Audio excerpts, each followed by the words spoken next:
Let us slowly drift back in time. Far from the cities, far from the noise, imagine a quiet countryside where the air smells of cold earth, smoke, and dry hay.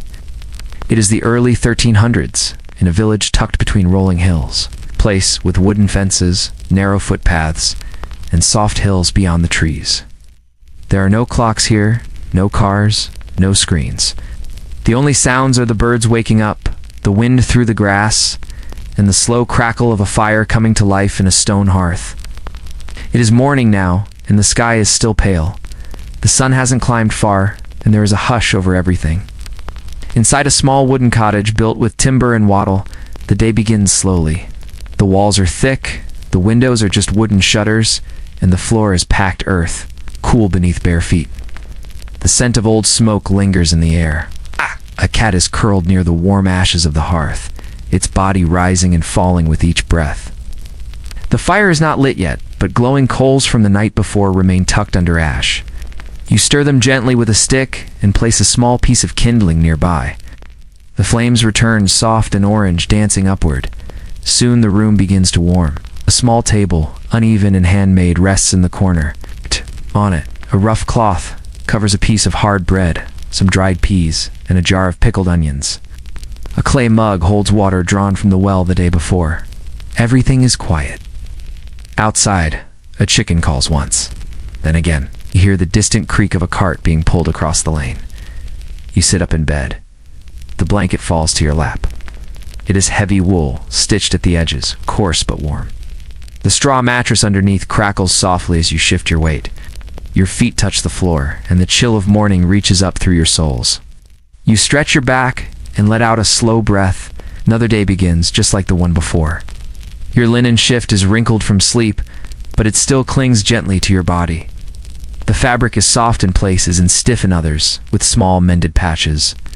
You wear this beneath your clothes, as everyone does. Keeps your skin from rubbing against the rough wool, and it can be washed more often than the outer layers. It smells faintly of dried lavender, the scent lingering from a satchel tucked near your bedding. You move slowly, knowing each motion without needing to think. The same way you did yesterday, the same way you'll do tomorrow. You reach beside the bed for your hose. 2 long woolen tubes, one for each leg. You pull them up, carefully tugging them smooth over your calves, then tie them to the belt around your waist. The wool scratches slightly, but you are used to it. Next comes the cot, your tunic for the day. It is made of dyed wool, once a deep brown but now faded from wear. The sleeves are long, reaching your wrists, and the hem falls below your knees. You slip it over your head. It smells of hearth smoke in the outdoors. The fabric rests on your shoulders, heavy but comforting, like the hug of something familiar.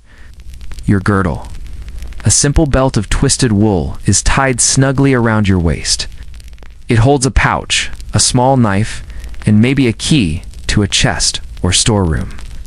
If you were someone wealthier, perhaps it would be made of leather or decorated with metal ends.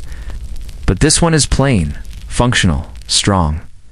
You tie your head covering next. For some, it's a coif or a veil. For others, just a folded piece of linen tied behind the neck. Your hair is tucked neatly underneath. Hair is not often shown outside the home, especially if you are a woman. It is kept tidy, clean, and covered. There is comfort in the routine. Your shoes wait by the door.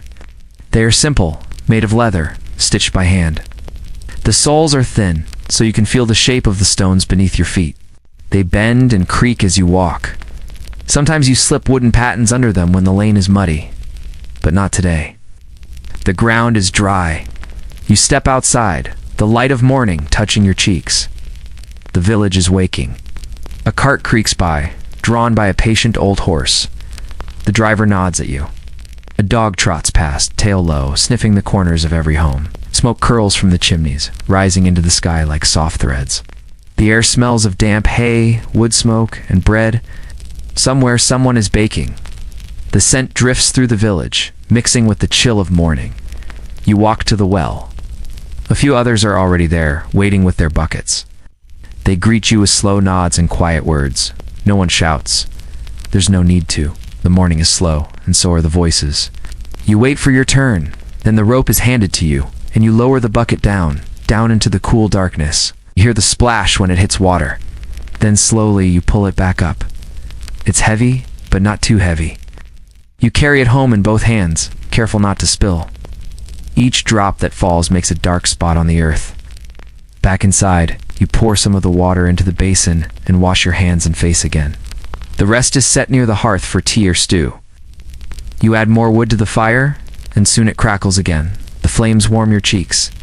The smoke escapes through the hole in the roof above the hearth. You prepare a small meal, porridge maybe, or a piece of bread with thick cheese, a bit of onion, maybe an egg if the hens were generous. The food is simple, but filling. You eat slowly. You chew each bite fully. There is time. There is always time. As the day goes on, you move through small tasks. Washing the floor with a damp cloth, turning the straw in the bed to fluff it again, shaking out the rug by the doorway, feeding the chickens, checking the herbs hanging from the ceiling. The rosemary is almost dry. You crumble a bit between your fingers, and the smell is strong, fresh, sharp. You step outside again. The sun is higher now, shining weakly through thin clouds. Shadows stretch across the fields. You walk past neighbors who are spinning wool, mending nets, or gathering wood. A boy herds geese down the lane. They honk softly as they pass, feathers brushing against your legs. You smile at him. Everyone is busy, but no one hurries. This life has a pace. Slow, steady, quiet. No one owns a clock. Time is known by the position of the sun, the feeling in the air, and the sound of the church bell far off in the distance. Your clothes move with you as you walk. The tunic brushes your legs. The wool swings slightly with each step. The linen underneath shifts against your skin. Everything you wear has been worn many times, washed in the stream, mended by hand. It carries the memory of many days like this one. You reach a patch of soft grass at the edge of the village and pause for a moment. The breeze moves gently across your face. A few bees float near the hedgerow, landing on small yellow blossoms, their wings buzzing faintly. You kneel to pick a few leaves of sorrel, their green color bright against the earth. These will go into supper later, maybe in a broth, maybe just to chew for a fresh lemony taste. Your fingers brush the cool soil, and a worm retreats deeper into the dark. Nearby, a woman rinses clothes in a stream. She dips them into the flowing water, presses them between smooth stones, and lifts them again. The linen is pale against the shining surface. The soap foams and drifts away downstream. The sound of water moving over rocks is constant and gentle, the same rhythm it has had for hundreds of years. You watch for a moment, then continue.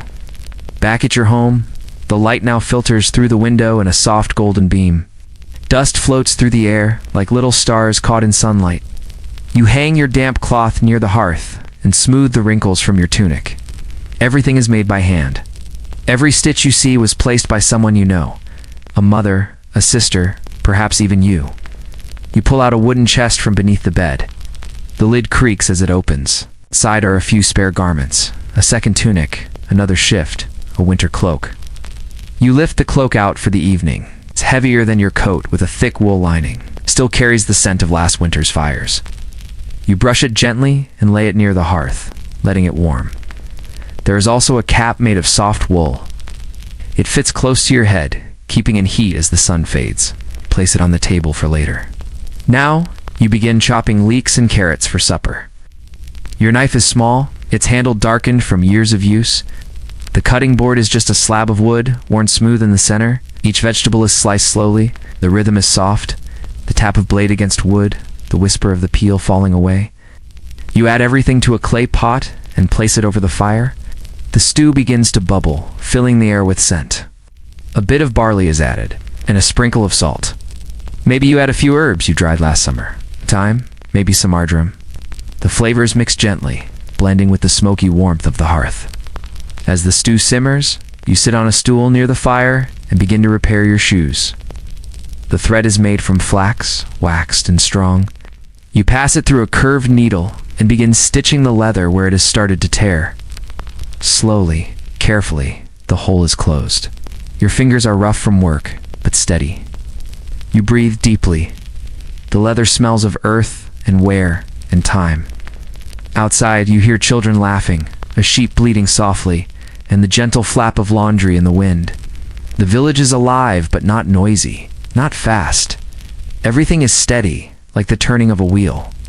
You rise and stir the stew again. The surface glistens now with a thin layer of fat.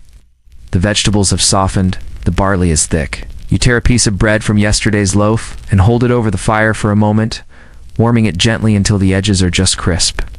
Then you sit and eat. The food is warm, you chew slowly.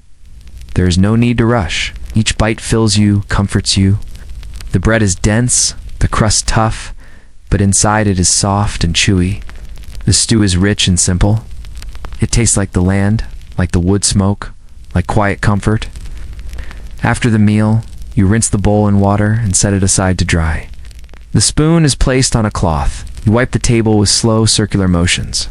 The day is winding down. You walk outside again and find the air cooler now. The sun is low.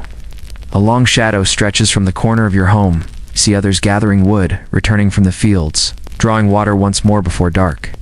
A neighbor nods at you. You nod back. There are a few words. Everything's understood. You return inside and close the wooden shutters. You light a beeswax candle and place it in an iron holder near your bed. Its flame is steady, small, yellow gold, flickers gently against the wall, casting soft light across the room. Now, it is time to remove the day's clothes. You begin by loosening your girdle. The knot unties easily. You set the belt beside your shoes. Then you lift the coat over your head and shake it gently.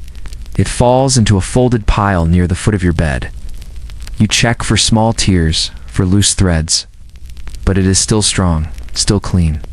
It will serve you well again tomorrow. The hose is next. You untie them from the belt and roll them down your legs. Your skin is pale beneath them, marked slightly where the wool pressed all day. You rub your legs gently, warming them with your hands. The hose is laid carefully near the cottage. Your shift remains. It is soft now, warmed by your body, worn thin in places, but it is comfortable. It moves with you. You stretch again, your arms rising slowly overhead, your shoulders loosening from the day's work. The fire is low, but still warm. You kneel before it for a moment, letting your hands hover above the glow. You breathe deeply again, the smell of ash and pine, the soft crackle of a log splitting. The candlelight dances on the stone walls. You climb into bed. The straw mattress shifts slightly beneath you. The linen sheet rustles. You pull the woolen blanket over your chest, up to your chin. The room is dim now, and quiet. The cat returns, curling at your feet. Its warmth is familiar. You can feel its body rise and fall. A soft purr rumbles against the blanket. Outside, the wind begins to pick up slightly. It brushes against the wooden shutters. Somewhere an owl hoots, as the village is settling. One last door closes. The last footsteps fade. Only the fire, the candle, and the wind remain. You breathe slowly. The shift clings softly to your body. The linen smells of lavender and smoke. The day has ended. Another will come. There is no hurry, no plans, only rest. You close your eyes. The past surrounds you. Wool, wood, warmth. And sleep begins to come. The candle flickers quietly on the small wooden stool beside your bed. Its soft flame sways each time the wind brushes gently against the shutters, but it does not go out. It simply wavers, then steadies itself again. In the quiet warmth of the room, the fire in the hearth is down to glowing coals. The air carries a faint scent of wool, ash, and drying herbs. The cat near your feet has curled deeper into the folds of the blanket. Its breathing is slow, peaceful. You shift slightly in bed, feeling the straw rustle softly beneath you. The mattress has been turned many times. The linen sheet beneath your body is cool now, but it will warm again as you settle in. You pull the blanket a little tighter. Your head sinks gently into a pillow filled with feathers, or perhaps with bundled wool or straw, depending on what you had on hand. It crinkles faintly beneath the linen case as you turn. Your ears begin to tune out the sounds of the evening, the creaking wood, the last embers in the hearth, the distant wind in the trees. Each sound blends into a kind of silence. A silence not empty, but full of stillness, of patience, of time. You think for a moment about your clothes, now neatly folded in the corner of the room. The hose, the coat, the shift, So simple, so worn, but so constant. Each morning, you dress the same way, layer by layer. Night, you remove those layers in quiet, careful order. Clothing is not fashion here. It is routine. It is a habit. It is protection from cold and from time. The shift you still wear is soft against your skin. It feels like night itself. Light, simple, gentle. You run your hand slowly along the seam at your hip, feeling the ridges of stitches. Someone made this by hand. Perhaps it was you. Perhaps someone older. The seam is still strong, still holding. You drift for a while in thought, not quite asleep, not quite awake. Then perhaps an hour passes, or maybe more. You begin to stir again. The candle has burned down to the very base of the wick. A small golden puddle of wax has gathered at the bottom of the holder. The fire has gone completely out. Only a small thread of smoke rises into the air, then disappears. A soft bell sounds in the distance, maybe from the small chapel beyond the trees. You stretch quietly beneath your blanket, and once again, sit up slowly. The room is cool again. The dawn is not yet here, but it is close. You rise and place a few small twigs into the hearth. You breathe slowly onto the coals, and they begin to glow brighter. One catches. The smallest orange flame returns, licking gently at the dry kindling. You add a stick, then another. The room begins to glow again. You move toward your clothes. They're just as you left them. You begin again, as you have so many times. First, the hose. One leg, then the other. You pull the wool up over your calves, tying each one carefully to the belt that wraps your waist. You feel the slight pull of the ties as you straighten up. Then the shift is smoothed gently. It rustles against your skin.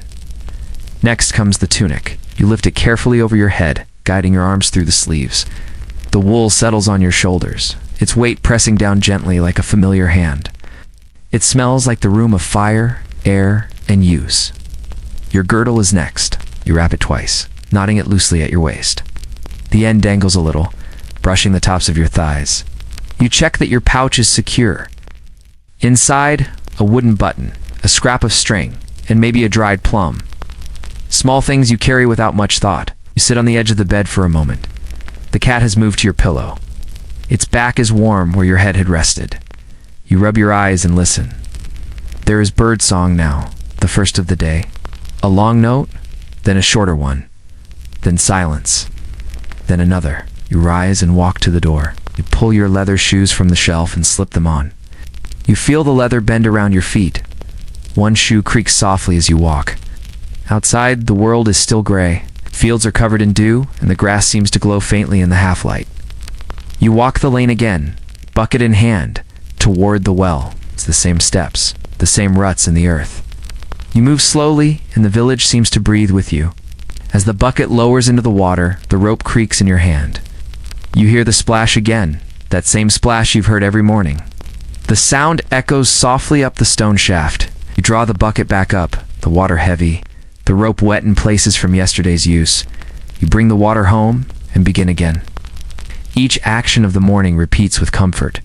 The porridge is warmed. A small piece of bread is sliced.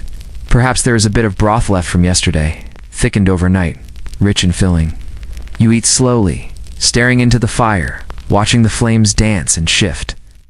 Later, you take a damp cloth and wipe the wooden stool, the edges of the table, and the windowsill. The cloth smells faintly of vinegar. Tea. You press it into each corner, removing a layer of dust that the candlelight made visible the night before. You brush your tunic free of ashes with your hand. You smooth the hem again.